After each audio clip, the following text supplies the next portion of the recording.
okay? Everybody's here to share their views of personal attack, hostile language, or disrespect towards any candidate will not be tolerated. And for the audience, and we will have that at the end, we will open that up Q&A for everyone. We do ask that you ask, try to keep it at one question per, per person, just so that everybody will be able to get their questions answered. If there's something that cannot be answered within that time frame, we will have the candidates that will stay after that, that will be able to answer that for you. Audience members should respect the time constraint to allow equal participation. So we do ask that each candidate try to finish their responses within that time period. Okay? All right. So we're going to start off, and I do want to welcome everyone to our forum. I believe this is the first one for Ward 1. We're going to start off with, on this end, we're going to start off with our current council person. That's going to be Mr. Foote. And again, we're going to keep this to, the introduction is going to last for 3 minutes. If you all need an agenda, we do have that at the back. We also have like refreshments as well. All right? And for the candidates, if you all can pass the, mic down as you all are finishing, because we have some wireless one. All right, and we can start off. You can go, Mr. You want to just sit or you want to stand or what? You can stand. Stand is Whatever. good. Stand Okay. is good. Yes. All right. Well, my name is Ashby Foote. I want to welcome on behalf of Christ United Church. I'd like to welcome everybody here to the church I'm a member of, Christ United, and as a member of the Friendship Sunday School class. I don't know that it's on. It's not on? There Oh, it yes, is. okay. It wasn't posted. All right. Let me start over again. Start my clock again. As a member of Christ United Church, I'd like to welcome all the candidates and all the audience to Christ United Church, and as a member of the Friendship Sunday School class, which meets right here, I'd like to welcome you all to my Sunday School classroom as well. So it's great to be here, and I appreciate very much Ms. Raspberry and Ms. Moore putting this program together, and the participation of some of the media. I think it's going to be an exciting campaign year this year. I'm really fired up about that. I think it's great to see so much engagement, not only from the people who are offering the forums, putting them together, but also the big number of candidates that jumped into the field. I think that's very encouraging. And so we've got over 50 candidates running for 8 offices and about 16 or 17 running for mayor. I think that's really healthy. I mean, that's to me a big, I think it's exciting because the voters have more choices, and that usually means better ideas presented, and the voters have more choices to select among candidates for the variety of levels that are being presented for them to vote on. So I hope that voter participation when the polls open is also very heavy and engaged by the voters. So I'm really encouraged by that. My campaign slogan this year is Fight the Blight, and the focus on that is based on some things that we've come across over the past several years. We did a redistricting back last summer, and one of the things that brought up was the fact that the population in Jackson over the past 10 years, from 2010 census to the 2020 census, Jackson lost 20,000 citizens. Went from a population of 173,000 to 153,000. That's not a good thing. That's a discouraging fact that we had to address in the redistricting as we changed the borders and all to level the number of constituents in each ward. But I would say from that Jackson has lots of upside potential. And I think the fact that the voters are so engaged right now is a big part of why I think we've got some upside potential. But it's going to take, to unleash that potential, it's going to take hard work, resources, and partners. We've got to work not only within the city government, we've got to work with the state government, the federal government, the county government, federal agencies like HUD to address a lot of the issues we face.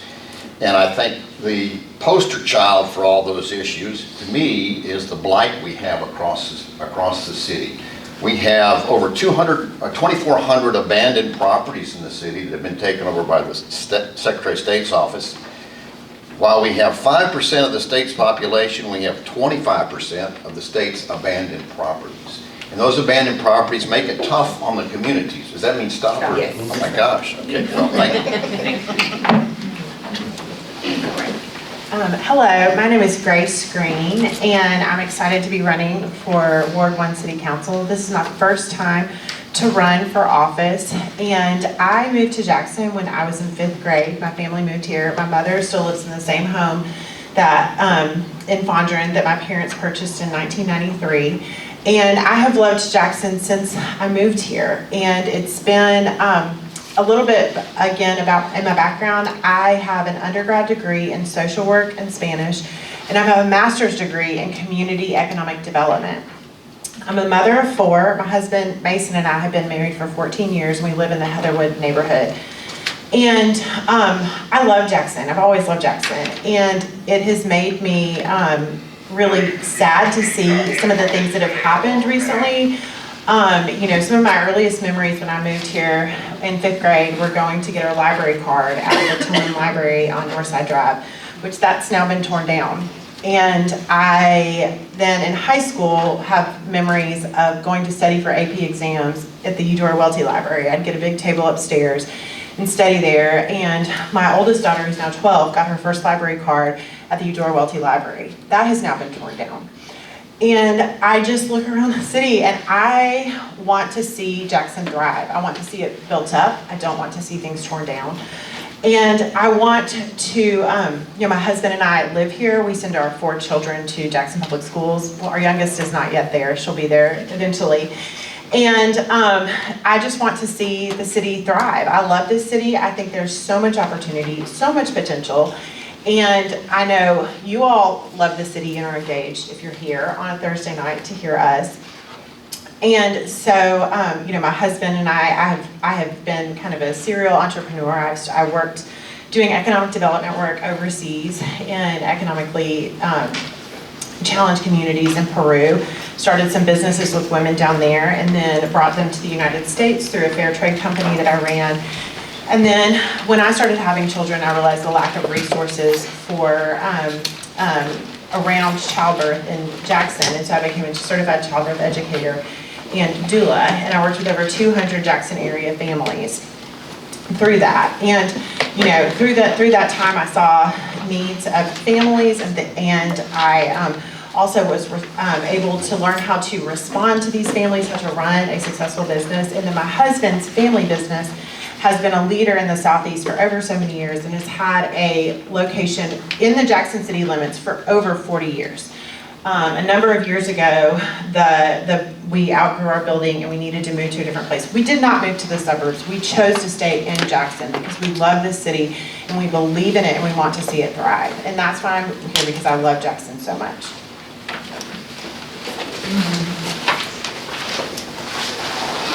Good evening, everyone.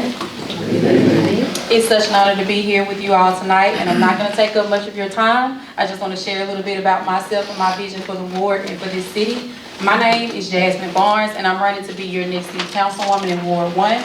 I grew up in South Jackson, and when I graduated high school, I went and I earned my degree from Ole Miss. I relocated back to this area, and my family and I, we purchased our first home in the North Point community in 2019. I'm a certified public accountant, and I have a decade of audit experience in the public, private, and governmental accounting sectors, and I have developed a 5-pillar approach to address key issues that have been plaguing our city for quite some time.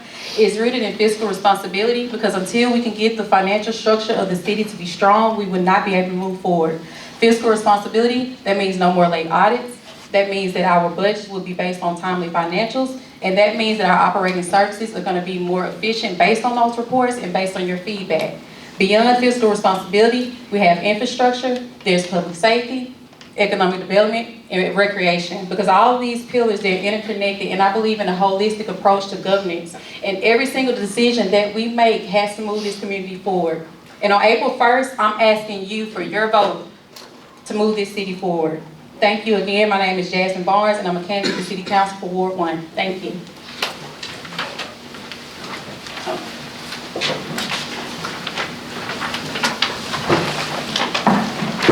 Good evening. You may need to give that another. Let me get this one. I know it's already active. Good evening. My name is Rhoda Barnes. I live on Fern Creek. I have served in my community as the board member of my homeowners association. I have also served as my street leader in my neighborhood. And I also want to tell you a little about my training. I trained at Jackson State as an undergrad. I got my master's at Mississippi State. I got my A.S. Specialist at Delta State. And I decided that I needed to get some training outside of the state. So I went and got my PhD from the University of California in Santa Barbara. And I had said I wasn't coming back to the state of Mississippi, but I found myself back. And I'm very concerned about my state because I felt like I have a lot to offer. I taught at the University of Tennessee, Jackson State, Delta State, University of California. And I have really been instrumental in training a lot of minds. But my mission for being here as a candidate for Ward 1 is that I, as a member of my homeowners association, I realized that a lot of things that my neighbor and my residents were requiring. And one of the things that I have been instrumental in, I worked at Galloway with the homeless. I served at my church as a writer for our newspaper, Health and Wellness. I write a monthly column for Health and Wellness at my church at Galloway. And there's just a lot of things that I'm involved with. I have 2 grandsons, 4-year-old and a 12-year-old, and they attend Jackson Public School. I taught for 43 years in public education, higher ed, and post-higher ed, and postgraduate. What I really see that my ability to work is to know that I know people. My background is in education psychology, special education with my undergrad major. So I'm used to looking at disabilities and things that people need. I've written individual plans, designing lifelong skills for children and adults who are really struggling with life. So I feel like from my training and my experiences, I'll be able to support my community and support Jackson. And I look forward to working across all of the wards, not just Ward 1, but Ward 1, 2, 3, 4, 5, 6, 7. Thank you.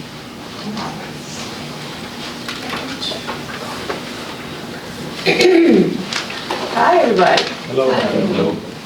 Thank y'all for being here and on a Thursday afternoon, nice day. Oh, sorry. Can y'all hear me? Hear me? Okay. My name is Jessica Carter, and I'm a candidate for Ward 1 City Council. Thank y'all for having us here, the only one for Ward 1, and so I really appreciate having this opportunity to speak to y'all. Again, my name is Jessica Carter, and I'm originally from Philadelphia, Mississippi. Very small town. A lot of people don't know about it, but very small town. That's where I'm from, born and raised. But I went from Philadelphia to the Mississippi School of Math and Science. That's where I did 11th to 12th grade year for high school.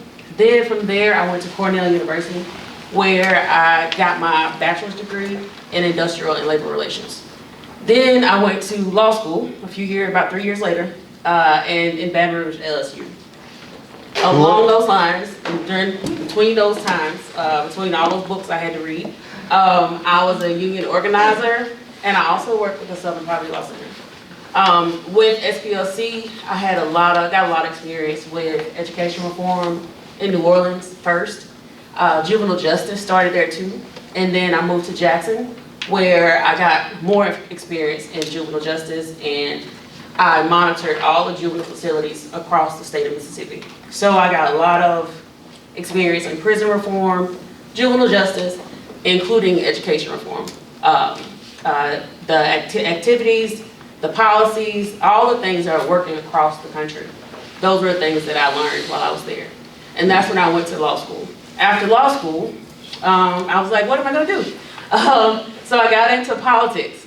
and I ended up working on 2 presidential campaigns and in Mississippi, and I was really, really excited to do that work in the state of Mississippi and be allowed to do that and register people in Jackson, around Jackson, statewide. That was really important to me. Along those lines, and since then, I've done a lot of work with public service. That is what my career has been, and why I decided to run for city council.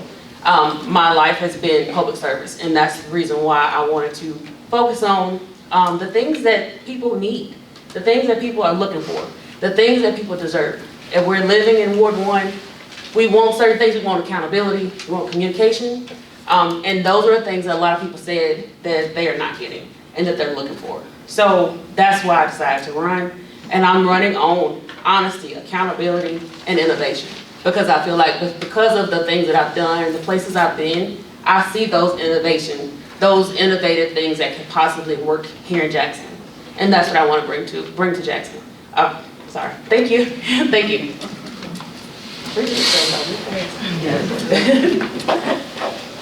And good evening. And first of all, thank Christ United for hosting this forum for us tonight. I'm Stephen Thompson. I'm a lifelong resident of Jackson. I was born and raised in Jackson. Grew up in the Presidential Hills area. I attended Jackson State University with a graduated degree in accounting.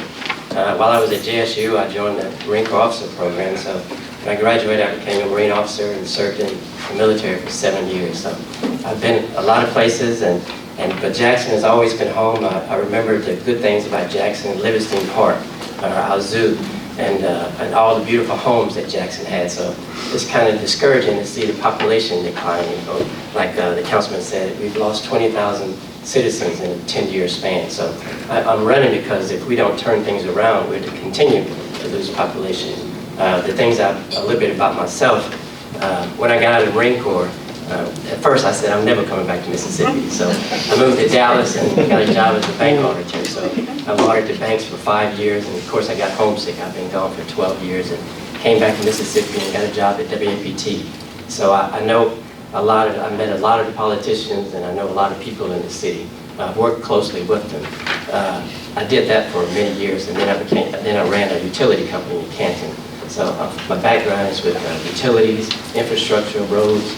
I did that for 4 years, and now I'm working at an engineering firm. When you're helping communities with infrastructure projects, you get to meet a lot of the current congressional delegations. So I've gone to DC many times, helped in the Golden Triangle area with blight and water and sewer projects and road projects. So I sat in Senator Wicker's office and Senator Hyde Smith and all of the congressmen to try to get money for those communities, and also with police cops grants and things like that. So I know how to bring money to our community to help with major projects, and my accounting background, I can also help with the budgeting and make sure, like Ms. Barnes said, make sure our audits are done on time. Those are the reasons why I'm running, because I've been helping communities in the Golden Triangle up south of Memphis, and I want to bring my skills and services to the city of Jackson, the city that I love, the city I grew up in. And so that's it. Thank you. Okay, thank you.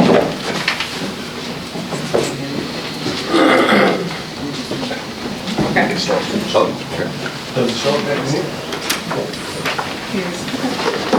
All right, so this question is going to start off with Councilman Foote, and then we'll just work our way down the rest of them. Okay, and we're going to just pick one from each category simply because of the time. So, all right, so Jackson faces economic challenges, but has potential for growth. What strategies would you implement to attract new businesses and investment in the city while ensuring that the growth is advantageous to the residents? Okay. Thank you. So there's a lot of aspects to economic development. And I would start out with crime and public safety, and I want to compliment JPD for the progress they've made over the past year in increasing the sworn officers, and Captain Hudson here and his team for our precinct in doing their best to make Jackson safer. But what I think really the opportunity to improve dramatically goes back to the issue of abandoned properties and blight that we confront here, because it unnerves investors and unnerves the folks that can come in and start new businesses if so many of the buildings are empty and so many of the buildings are dilapidated or burned out or whatever. So we have to address that first, and I think that would really give a lot of confidence to the citizens themselves, but also the investors too. And one of the things we need to do is not just, we can't do it one house at a time, but we need a big program that we can go to the people at the state and federal level and get big money to go out and really address these things. Like we recently had the success of knocking down the O Hotel, which was good, but it took us a long time to get from where the judge told us last summer to knock it down to finally it got started about a month ago or 3 or 4 weeks ago. We've got to be quicker in our timing to do those type of actions, but we also need to get resources. And Vernon Hartley and myself have been working on the task force for blight and abandoned properties. And one of the connections that I think really has promise is with HUD, the Housing and Urban Development. Later here, the regional director is Miss Williams, and we've met with her and we've got her master plan template that she's got, that we started to come up with a master plan that we can go to HUD and ask for significant amounts of money so we can really take this on citywide and not just a few houses here and there. So I'm excited about that, but I think that's the kind of action, if we can get that done over the next 12 months, that can really change the momentum and change the trajectory of Jackson as it relates to economic development. When developers see that kind of action going on, then I think they'll be ready to come in and look at potential investments. And I think there's a huge upside once we can get that turned around. And I'm hoping that with help from HUD and the state, that and the state needs to trust us enough to be good stewards of the resources. There were a number of bills that were proposed this past year, but none of them made it through the final gauntlet to get put into passed by the legislature that was going to help us with blight. Thank you. Okay, so this question about economic development, I love it because this is my background in economic development and finding ways to bring about opportunities for communities. And some of the things that need to be done is we just need to streamline the process for opening businesses. It should not be difficult or confusing for a business owner to come. It should not take forever to get a permit. We should also be responsive to what the communities want and need. For example, I know there's a liquor store that recently opened that nobody really wanted, but then also when we see people who've had past successes, make it easier for them to work and open businesses. I understand some of the challenges that come with running a business in Jackson. Like I said, my husband's family business is here, and just some of the things and some of the, obtaining permits and different things like that. And so just streamline, make it easier. Also, just encourage people. I think as we sell Jackson and try to give, we have a perception problem in Jackson. There are issues, but also there is such a huge opportunity when we look at things that have prospered. We have some of the best restaurants in the country here. We have some of the best community. People who are here just love it. And I love being here. And so I think we also need to do a better job of selling ourselves to other people. And that starts with, making it easier for businesses to come in and open and not just put up so many roadblocks to them coming. And it goes back to also some of the issues around crime and infrastructure. If there's not water, businesses aren't going to want to come. If there's not trash pickup, they're not going to want to come. And so those are some of the things that the council can deal with directly. And that are, thankfully, there have been some improvements, but the council can do to try to encourage more businesses to be able to come. For economic development, I would definitely start with the financial structure of the city. As you know, we do have amazing businesses in this city. However, infrastructure is a really bad issue. The streets are very horrible. There are issues with water, utilities, and different things of that nature. But then you also have crime, public safety. And so addressing financial structure first to be able to pretty much resolve a lot of the issues that we're having from a funding standpoint, and then that'll trickle down into the infrastructure and to the public safety that'll help with economic development. Because again, Jackson has a lot of business owners that have already built these economic landscapes, but we have to make sure that we're putting them in a position to actually thrive.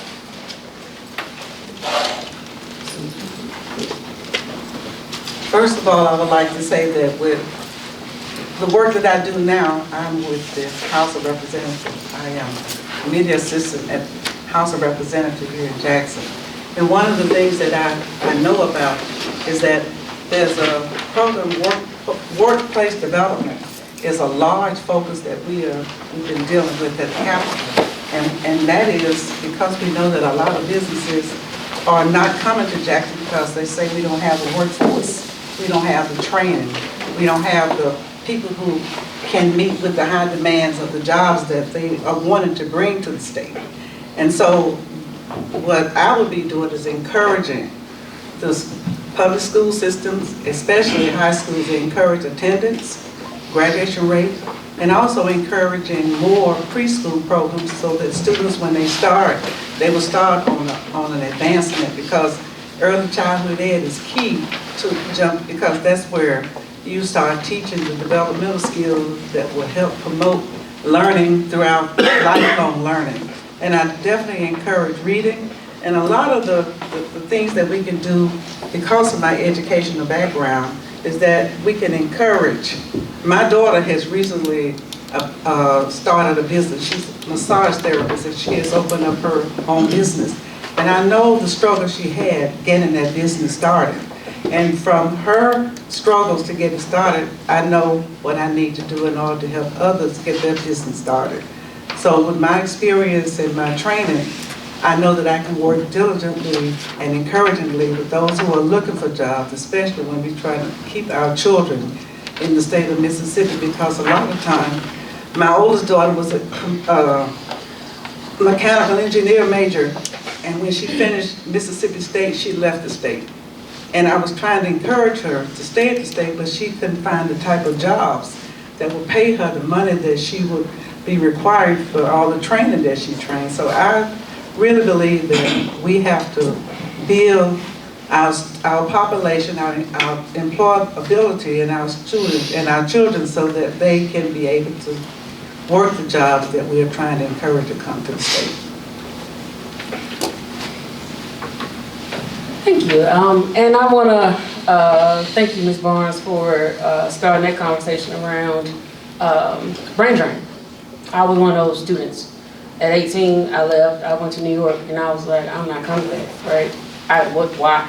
So, but while I was in New York, I met a lot of people and learned a lot of things where I was like, why am I leaving? Like, what's the real reason? Because I'm just going to go somewhere else where there's the same or worse problems. So why not go back home and work on the problems that are there and try to find solutions? So that's what I'm doing. And also on that same note, I've also co-owned a business for several years, and it was a trucking company. And my partner is in the room, and he taught me a whole lot. I learned a whole lot over those years, but it was local, state, federal.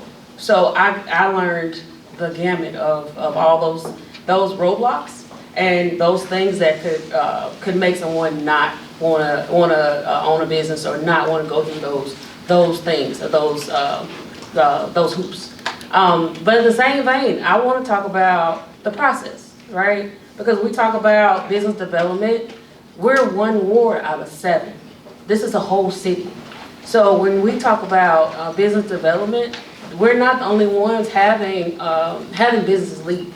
We're not the only ones that are trying to figure out ways to get business to stay or come or attract new businesses. So looking at the process about what that looks like and having those relationships and building them with the city council as a whole and the mayor to understand as a city, what do we need to do to work together to make sure these things don't continue first, like stop the business from leaving, and then work on attracting a new business to come. That I think is the first step. And then we talk about the state legislature. Then we talk about federal and asking them, trying to figure out what those resources look like. Because if we don't have our own house cleaned up internally, nobody's gonna wanna offer us resources. Nobody's gonna wanna come.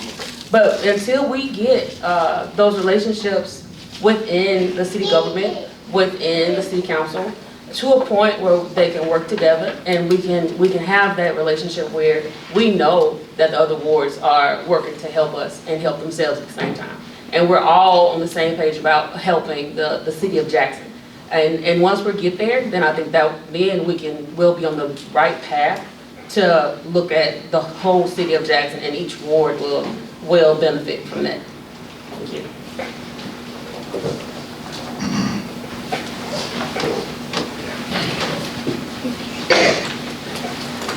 And thank you. And I've worked in Canton on the Mega site down in Madison, and so I know what it takes to bring businesses to our community. First of all, when they're looking to bring a business, they want to make sure you have a skilled workforce. And as one of the panelists said, that's a detriment to many businesses coming to our city. So I think we need to focus on vocational training so we can have a skilled workforce. And then also, you have to bring the infrastructure there. At the Mega site in Canton, the reason they're able to get the Amazon there because they put in the roads, the roads and the water and the sewer and things like that. So we need to make sure.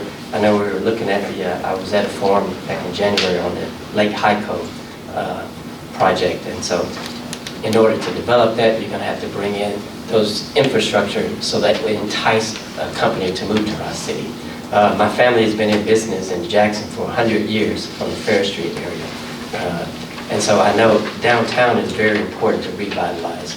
So we can, I hate to see some of the dilapidated, Regions Bank building, the old deposit guarantee building was just sold for $2.85 million at auction, and which is kind of just, it's kind of sad because that used to be the largest, well, it's still the largest building in the state with 22 floors, but we need to revitalize that area to make everything enticing to bring more economic development to our city.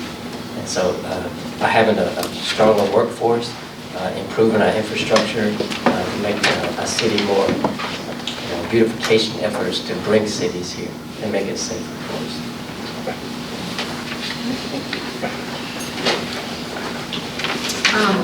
So the questions are 2 minutes apiece, but we did the first one at 3 minutes. So we gave everybody 3 minutes. So we're going to go back to 2 minutes now for your responses to our questions. So thinking about infrastructure, you've all kind of touched on that. So our next question is related to that. Jackson has faced many ongoing challenges with our aging infrastructure, which includes water and sewer systems. What specific steps would you take to address these ongoing infrastructure issues? Thank you for the question. It's a good question, an important question. As everyone probably knows, the water and sewer systems are now under the oversight of Jackson Water, which is a third-party administrator that's being overseen by Mr. Ted Hennepin and the EPA, and then Judge Wingate is the final at the top of the chain of command there. That's fortunate for Jackson. The water's improved a lot since then, and I'm glad they're overseeing the sewer system, which has been under EPA consent decree since 2013. But we still face lots of challenges with the infrastructure.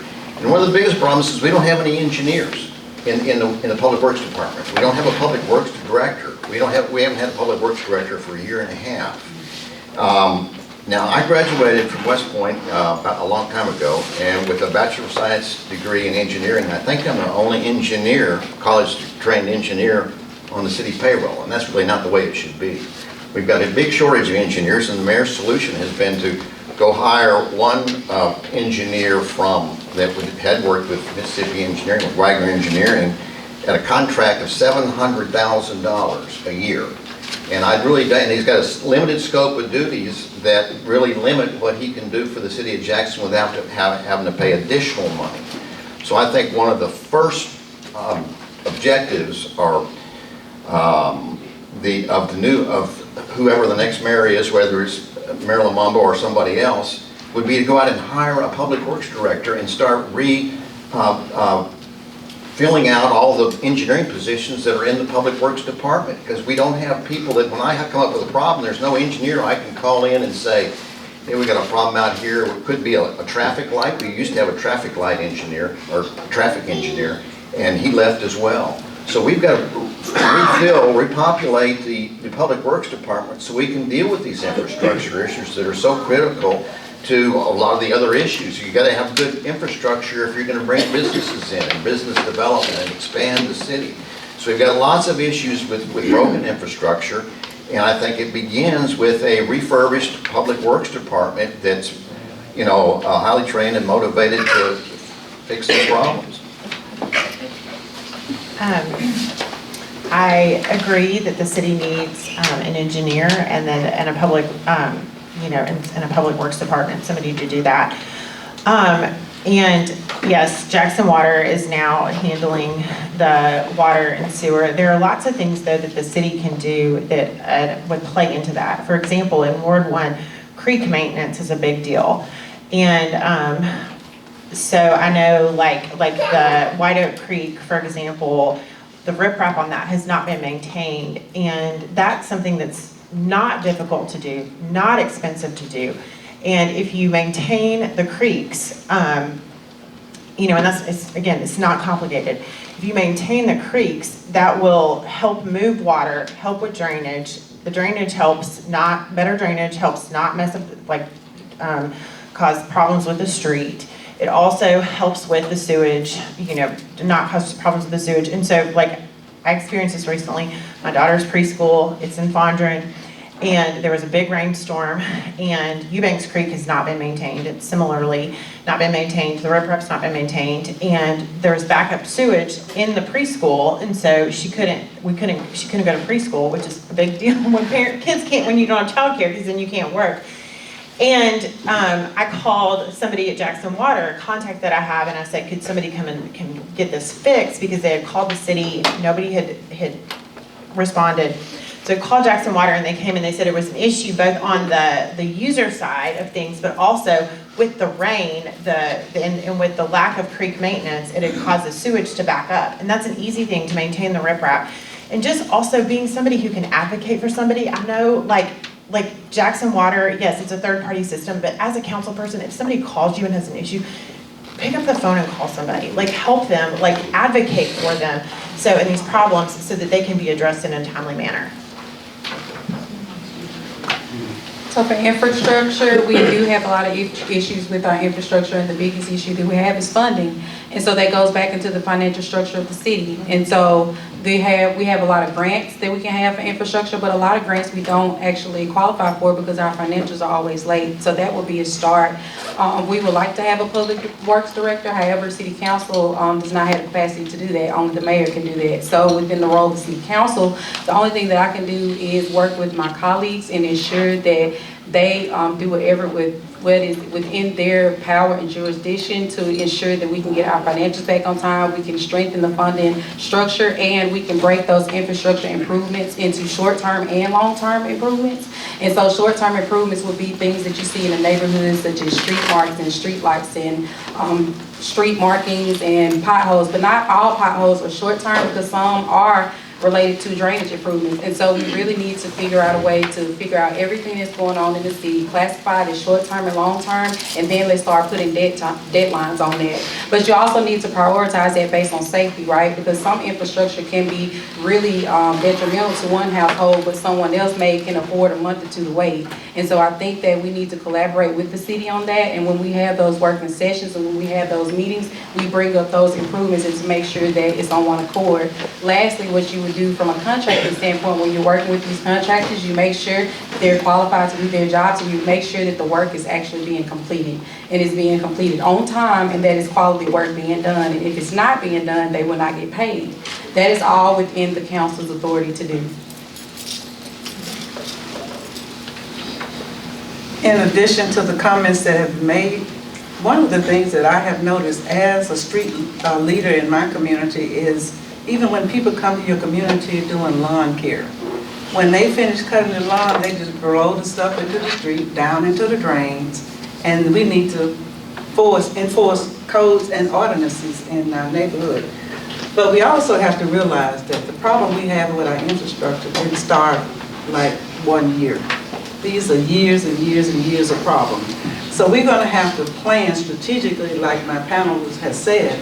We're going to have to plan what is most important and list it up, prioritize it, and then learn how to write grants, how to bring private businesses in who want to, because I understand that some companies want to come in and take over buildings. And when they take over buildings, they come and they're going to refurbish those buildings. So we need to encourage new businesses to come in to help with these dilapidated buildings and make sure that we can turn some of these areas into play areas for family to have access to social gatherings.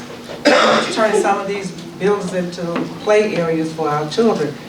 Find ways in which we can encourage family-friendly environments. But I would like to end by saying, one of the things that I know is very important is to allow time so that we can make the right choices and take on those things that are immediately first and then work down the scales.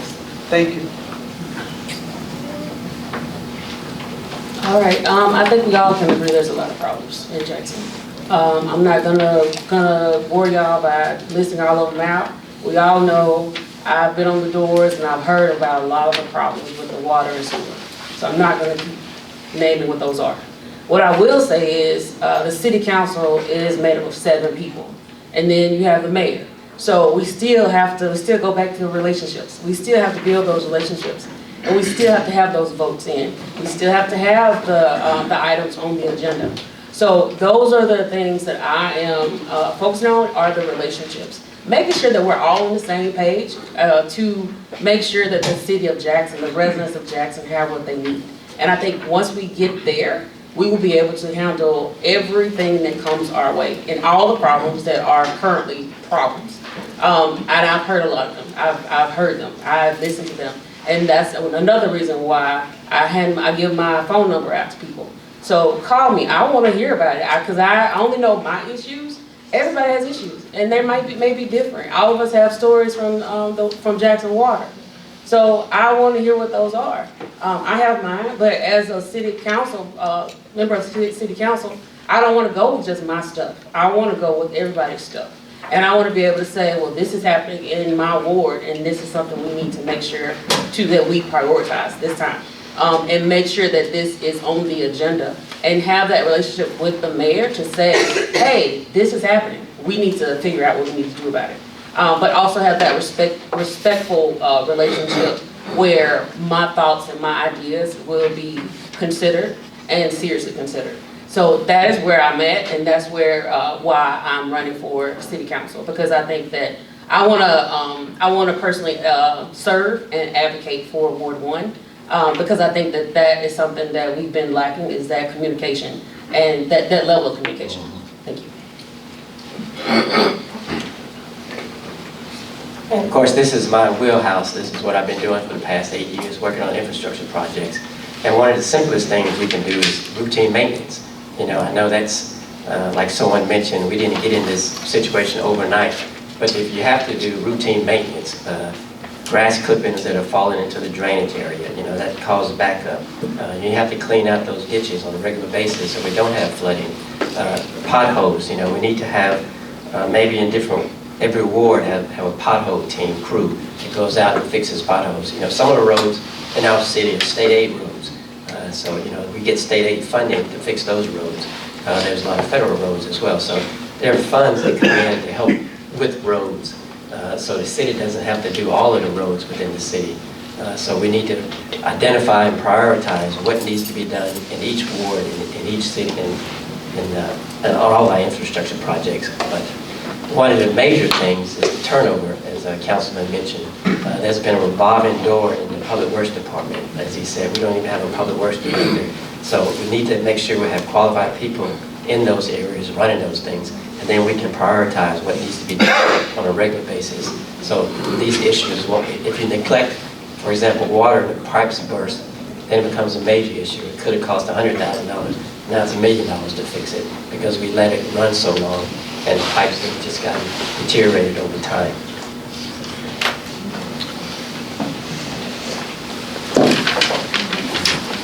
All right, so this is public safety.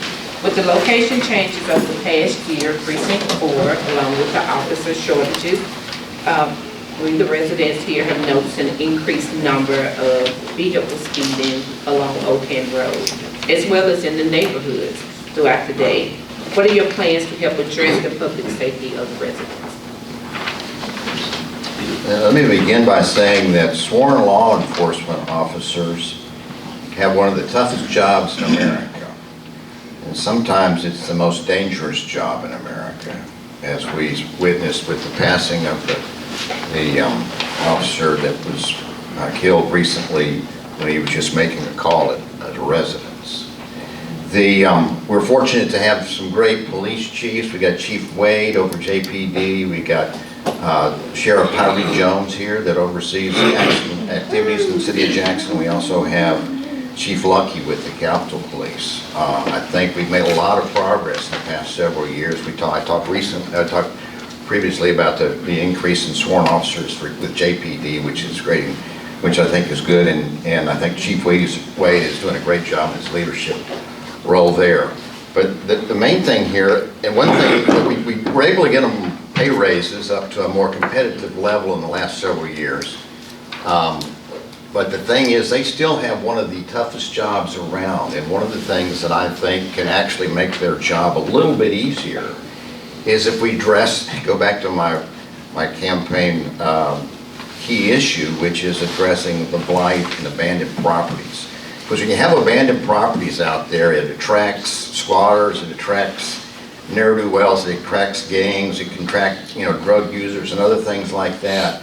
And it makes the job of both law enforcement and the fire department even more difficult because they don't know what's there, the unknowns, and it can make the neighborhoods more dangerous, and it makes their job more dangerous. So one of the things we can do is really make a big effort in blight removal, and I think that will make their jobs easier and safer, and we need to focus on that because they do have such challenging, tough jobs and dangerous jobs. Thank you.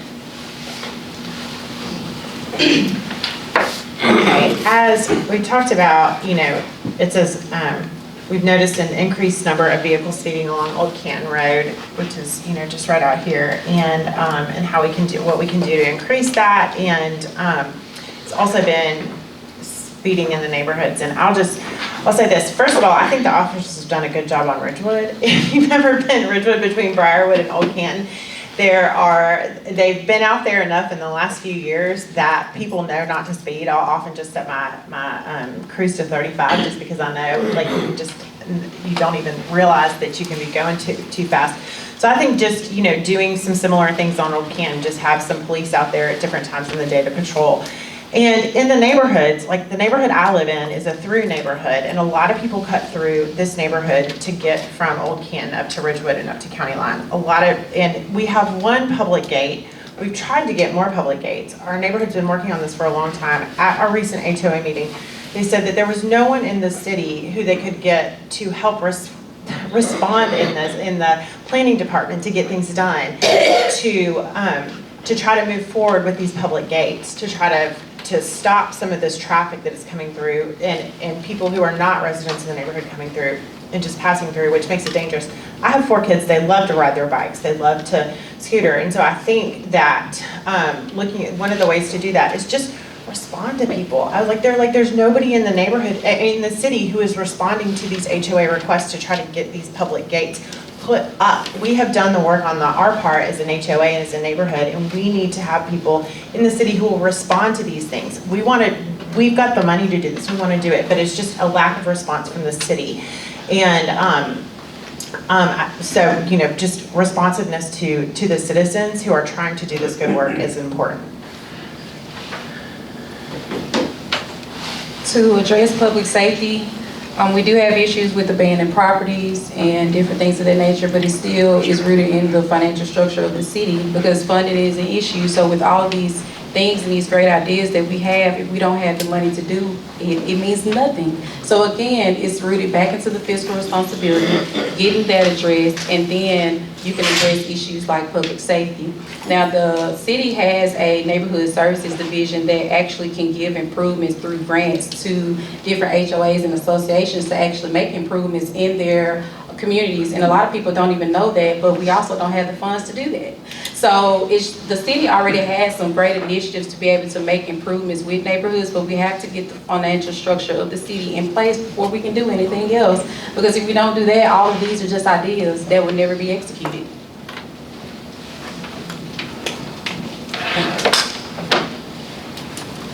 My ideas on dealing with public safety is, first of all, we have to recognize that a lot of our streets are used for people to get access to their jobs. So certain times of day, you are going to have a lot of traffic. And because of that, I think one of the ways in which that can be controlled is by having law enforcement presence at those areas so that when people are coming through, they will see a law enforcement officer there that might cause them to slow down. Secondly, I think that we have to recognize that we might recognize that in some of the abandoned buildings or houses we're talking about, it may be a good idea to encourage law enforcement officers to live in those houses, and we modify their rent by allowing them to live in the residential areas so that they don't have to pay full rent, but we can offer them an opportunity to be housed in those areas where we might need more police presence. And I think that will help with the expense, because I think that offering them a place to live in a community that is a target area might be a positive move. And to also do code enforcement and ordinances and be accessible. Thank you. Public safety. I'm gonna be honest with y'all. I have a 4-year-old, right? And we've been walking, I have a dog too. So we walk the dog, and people they've sped through my neighborhood. And I'm trying to get her out the way, trying to get the dog out the way. I'm like, they're going too fast, right? And then we have the signs that say, slow down. There are children in the neighborhood, right? Yes, I understand that's a problem. I've experienced it myself. But one thing that it always comes back to are relationships. Because we may have the problem, we may see the problems in the other wards. But until we resolve those relationships amongst everyone in the city government that have a vote, we won't get anywhere. The money can be sitting in the bank, that it can be there and we know it's there. But until we have the votes to make sure that a hole gets filled in on Old Ken Road, that won't happen. So the money can be there and I can see it and I can say, hey, the money's there, we just need to do it. But if the Ward 3 city councilman says, no, my ward needs something too. Or if we can't find a middle ground, nothing will happen. So we'll have all these ideas, we'll have all these plans and things we want to do in our ward, but until we can say, well, yeah, my city council, like they're working together, they're trying to get the whole city of Jackson to a point where we are on a good footing. That's what we need. And that's what I'm looking for. That's what I've been to all of the mayoral candidate forums myself, because I want to see who are these candidates. I want to know who they are, because if I'm running for Ward 1 City Council, I want to know who they are and who are these people. Can I work with them? Are they someone that I can see myself working with? And how can I do that effectively? So that's where I am, and that's I'm going to end there. Thank you. I was at a crime meeting on Tuesday night at Kirksey Middle School and with the Jackson Police Department and the FBI, and I want to commend the police department and Chief Wade found out crime is actually down 16% in the city of Jackson. So I know they're trending in the right direction. I do want to state for the record, I do want to make sure that you all know I'm going to fully support the police department. I know your budget for 275 officers, I know you're a little short right now, but I'm going to do all I can to make sure you all get the support that you need. One of the things I think that will reduce speeding is to focus on, we have a lot of people that run traffic signals. I hate when they took out those cameras that would catch people when they run a red light. I wish they would have brought those back. But the city has 16 license plate readers. Maybe we can invest in more of those license plate readers to find out, people when they speed. But there's technology that can help us, help the police department do their jobs. And the more police officers we have. Right now on 55 North, there's always a police officer sitting somewhere along 55 around Northside Drive, so I know not to speed in that area when I'm coming down and headed to Caroline Road. So maybe if we see more police officers, cruisers in our neighborhoods, people will know to slow down.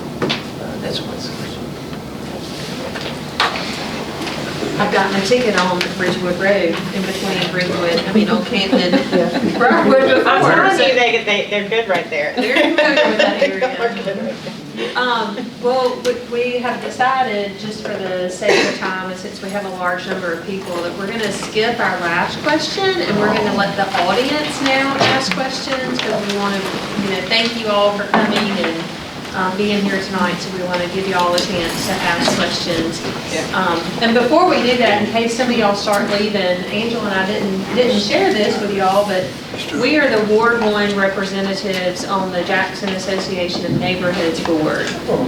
So if you're not part of a neighborhood association, or if you are, good. If you're not, let us know. We can help you get connected.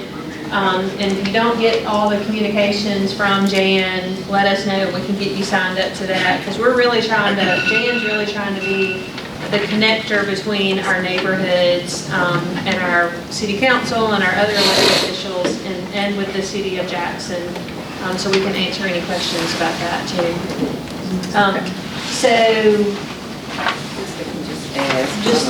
Yes, so if you have a question, then we will allow you to stand and then ask. All right, I think I had here. I've lived in my house for 30 years now. I remember back in 2000, Harvey Johnson commissioned a study of the police department, said for the city of Jackson we needed 750 police officers.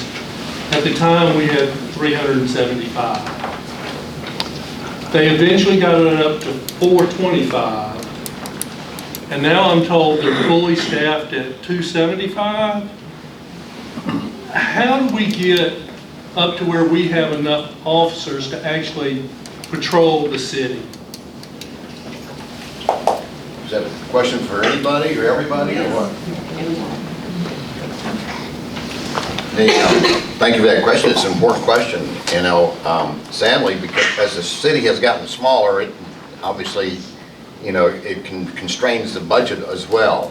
And we did get down to, I think, around 240 or so in police, but I think we've got about 265 now. 254 in JPD, and there's another sworn 115 sworn officers, I think, at Capitol Police right now. So that would add up to 360 or so. I'm not sure that 470, right?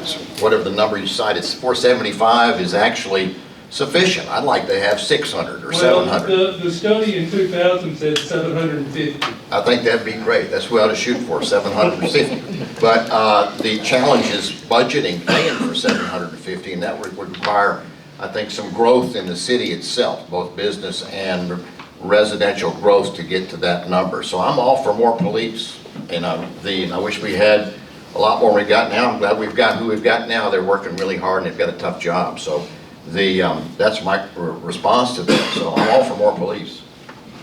And I was, like I said, my background was at WAPT, and I remember when Harvey Johnson had that study. And so there was this goal. I know he was working diligently to get to that number. But as the councilman said, our population has declined. I know we got down really small for the Jackson Police Department, but I think the more police officers, the better. Especially that would alleviate some of the speeding, small auto burglaries and things like that. We have a large, what I found out Tuesday, we have a large problem with gangs in our city. So we need to address some of those issues, and I think the larger police force would definitely help with that. I want to, Just a minute. To answer the questions, we need to do it like the platform like you've been doing, or you can just jump in. We're gonna try to play it by ear, so we Okay, can move let's- down the. Well, when they I was trying to do the that. same question are we gonna take? I just saw some names, some hands up in the Yeah, air. so Okay. maybe the audience can ask a question. We'll have one or two. I would like to answer that question. One or two members Yes. respond per question. Okay. yeah, I wouldn't want to answer. What I would add to increasing presence of more officers would be, I think we need to again partner with the Capitol Police. As I work at the, again, I have to remind you that I do work at the House of Representatives, and I think that if we partner with Capitol Police, and I don't know, this is just, I was a gifted teacher, so I come up with out of the box kinds of things, but I do think that if we partner with Capitol Police and encourage the CCID to move a little further in all the different directions other than where they have contained themselves, that would be helpful. As well as I think that we should do the housing incentives, where we can encourage people to move into our neighborhood by offering them housing. I wanted to jump in on that one as well. Thank you. But I'm not gonna use the mic. I want to jump in on that one. That study, I'm not sure when it was done, but I would like to see another one, because we're not sure if that is up to date on the circumstances that we have currently. The money, what it's gonna take, we want to see what it currently looks like, right? So I would want to see a feasibility study. I want to see that, and I want to see that not just for that plan, but for everything that we want to do. We want to know how much things are going to cost, how long it's going to take, and how many people it's going to take. All those things, we want to see that in real time, in a plan, and see if that's feasible for us to do as a city. So that's something that I would love to see on a lot of things. Hey, Andrew, we had this young lady Okay. hold her hand up. Yeah, I can just, You yeah, I go. can forward. Okay. Okay. And then you have your hand up. I've heard a lot about economic development, workforce development. You're on the right track, but been knocking on the door of Hinds County supervisors for a while to say we need to focus on the #1 group that represents poverty in Hinds County, namely Jackson, that is young, single mothers. So the idea is, and my question is coming with it, the idea and the proposal is for the city council to work with the city and the community colleges, particularly Hinds, to develop a workforce training program, particularly around healthcare, the largest industry in the state. I would like to know from you all if you are willing to help cultivate. There's money available at the state legislature for workforce development, but there is no focus whatsoever on getting this population, which accounts for 60% of Hinds County. That's where most of our poverty is. That's where most of our child poverty is. We've lost most of our middle income to Madison. So if we could develop the impoverished group here, get them educated with an associate's degree, we could transform them or move them from the role or the dole to the middle income. So who is willing to work on that? Because I've been looking for partners. I'll go ahead and answer that, because that's, when I worked in Peru with women, I worked with impoverished single women to do this kind of thing and to come up with a business plans to employ them to really change their lives. Like women use this money and this employment to take dirt floors to then be able to have paved floors in their house. And so I would love to see something like that with the workforce development. I think it's a great idea, and to do a partnership like that and to focus, like you said, on some of these issues, because then we also know that poverty is a feeder into crime. And just because with lack of resources, people don't see a way out of their situation, they don't see any way else. And so I would I would definitely love to do that, love to partner, and like you said, with healthcare, I have a background as a doula and a childbirth educator, and I think there's so many opportunities for that. We need more, we need more nurses, we need more, like, just hospital staff, all those kind of things, and so I think that partnering with, it's a fantastic idea, and I'd love to talk to you more about that, Getty, so thank you for bringing that up. Okay, one more, then. Yes, I do. Yes, I do think that everything that Grace mentioned is fine, and that's great that the city, we should be collaborating, but we need money to do that. And so it's still all gonna tie back to the financial structure of the city, because even when it comes to developing a workforce training program, a lot of that will be through grants. And There's so, money at the state. right, but even at the state level, you still have to be in compliance with certain requirements, and so the city. That's obvious. Right, and so that would just be making sure that we're in our jurisdiction of doing that, along with, we have to do that first before we can actually address the economic development piece of it. That's all I was saying. Thank you, and then we'll go. It's apparent for years that the finances of Jackson have been suspect. And I know that there's a state law that says that localities cannot be audited by the state. However, I'd like to know if there were a proposal for allowing the state auditor to come in and audit the city of Jackson as well as the Jackson Public Schools. I'd like to see a show of hands to see who would agree to that proposal. Yeah. Thank you. With the caveat. So that's one, and then my last request is, how many people in this room have seen drivers blow through red lights and yellow lights and have almost been killed when you go out? I would encourage everybody to count to 3 before you go out. Finally, one last thing. Who all would support a noise ordinance in the city of Jackson because of all the muscle cars and all the ninja motorcycles that are just like a drag strip here in the weekends? Any? Okay, thank you. All right, so back here. Hey, my name is Noah Slack. I was raised here in Jackson, with my family back. Hope to stay for forever. So obviously, I think a lot of these things that we're talking about come down to money, and specifically ignoring how to increase the budget. Do you all believe that there is waste, fraud, and abuse within the city, and if so, how do we address that? Go, Jim. So the way that you will address that would be through, for one, on the budget side of things, you are reviewing the budget on at least a quarterly basis. And so when we have those working sessions and those meetings within ourselves and with city heads, I will be actually asking them for specific reports. So with me having a decade of audit experience, I actually have that experience of being able to coordinate with officials, with people from all levels of a company, and I can actually listen to someone's business process and be able to identify gaps that they have within their process, and that's definitely something that I can bring to the table from a city. So I could literally have a conversation with a city head and I can filter through some of the things that they may be saying, and then even though I may not know specifically what the name of a report would be, I know what type of report to ask for. And so with me having the experience, that's going to be very crucial, and I can hold them accountable for that. But the piece of that too is that you still have to have emotional intelligence to get that done. So it's not enough to just come in and say, oh, you have an issue with this. The reason why I'm so successful as an auditor is because I'm very collaborative. So just because I'm in a position of authority, that does not mean that I have to make it a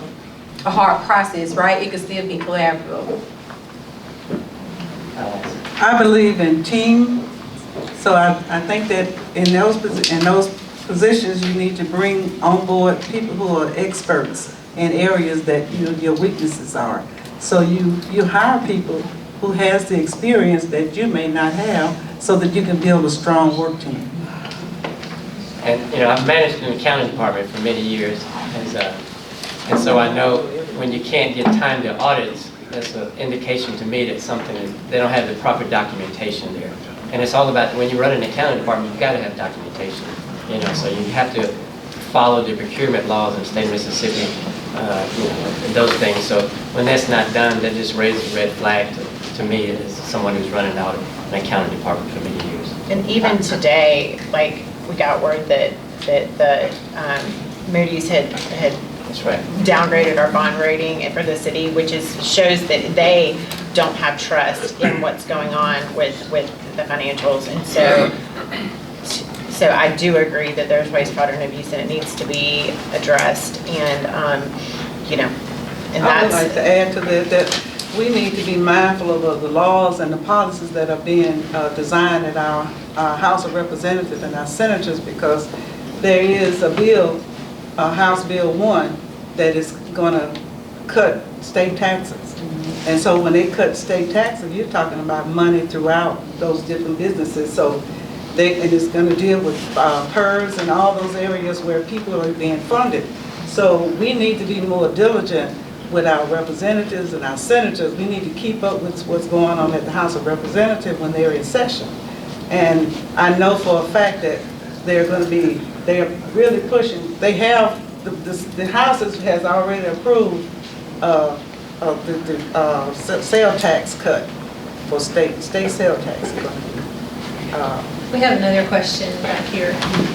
Hi, my name is Shanika Reed. I live here in Ward 1, and my question is, I don't know if you all are paying attention to what's going on County Line in different areas, even on Old Canton Road, where people are just popping up and selling things on the street. I think we probably have one of the highest property taxes in the county.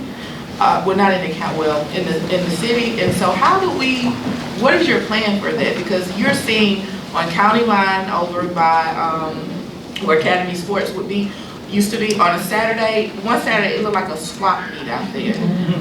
Then on Old Canton Road you have people just popping up selling wood and selling different things out of their cars. And I'm an entrepreneur, so I appreciate the entrepreneurial spirit. However, I'm also a taxpayer, and property taxes are extremely high over here. So what are your suggestions for that? I'll take first advance at that one. First, understanding what is happening, right? We gotta understand where these people are coming from, why they're selling here, as opposed to somewhere else in the city. Because I've seen people, flea markets and things like that down at the state fairgrounds. So why aren't we using the state fairgrounds as a place for folks to sell the things that they want to sell? Why is this area becoming so popular, right? That's something that we need to understand before we say call the police, because then it's what's gonna happen next weekend and the next weekend. Then we're gonna see the same people coming back. Before we say call the police and get rid of the people, let's figure out what's happening. Why are people coming to this certain area to sell their goods and services? We really need to understand that, and then we can see what can we do about it. Where can we find a place, right? To designate a spot, a place, a location for folks to say, hey, you can sell your goods right here. You don't have to go anywhere else. That's something that we need to have, like that communication, that level of communication for people to know that where they can go and what they can do in those areas. You have to follow code and city codes. You just can't pop up like that. You're gonna have to follow codes. We have another question back here. Rick?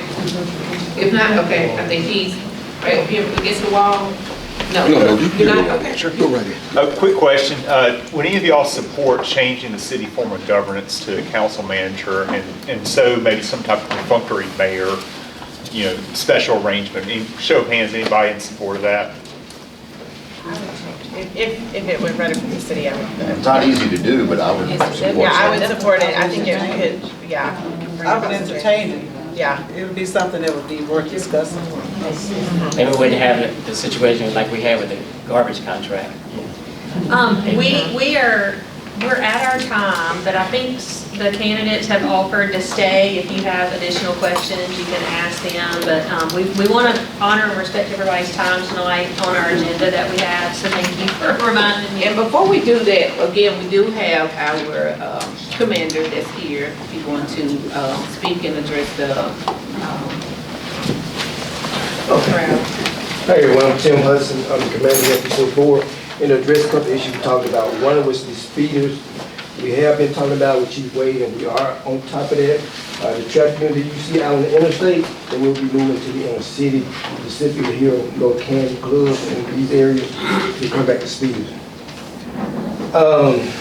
Numbers, you spoke about numbers, financing for the police department. Young lady spoke about expanding capital, expand JPD. That's right. We are the ones here, we're the footstep here in the city. We need to expand JPD, that means more numbers for JPD. We go up from 275, 350, whatever. We need to expand JPD, not capital. I'm getting demoted for this, but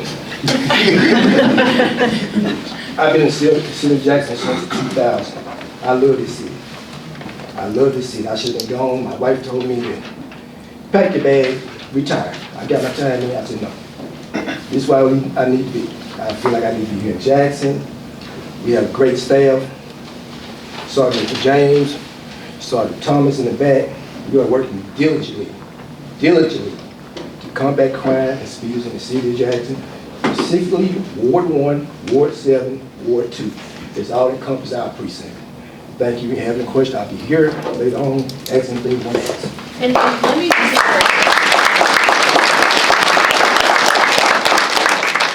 if you don't know, we're precinct 4, and JPD has their monthly COPS meetings. So precinct 4 meets at Fondren Presbyterian Church the 4th Thursday of every month at 5:30. So any time that you want to go